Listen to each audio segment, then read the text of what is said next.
മലബാറിലെ ക്ഷേത്രോത്സവങ്ങൾക്ക് തുടക്കം കുറിക്കുന്ന കടലുണ്ടി വാവുത്സവത്തിന് കൊടിയേറിട്ടോ.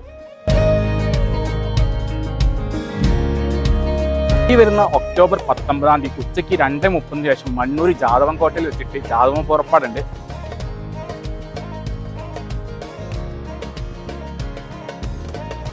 ഒരു വർഷത്തെ കാത്തിരിപ്പിന് ശേഷം മകൻ അമ്മയെ കാണുന്ന ഒരു അസുലഭ നിമിഷം നമ്മുടെ വാക്കടത്ത് വെച്ചിട്ട് ഈ വരുന്ന ഒക്ടോബർ 21 തീയതി നടക്കുന്നത്. അതിനുശേഷം അമ്മയും മകനും കൂടി പേടിയാട്ടുകാവിലേക്ക് ഒരുമിച്ച് എഴുന്നള്ളും. അതാണ് വാവുത്സവം. വാവുത്സവം ആഘോഷമാക്കാൻ കടലുണ്ടി ഒരുങ്ങിക്കഴിഞ്ഞു. നമുക്ക് ആ കാഴ്ചയിലേക്ക് ഒന്ന് പോയാലോ?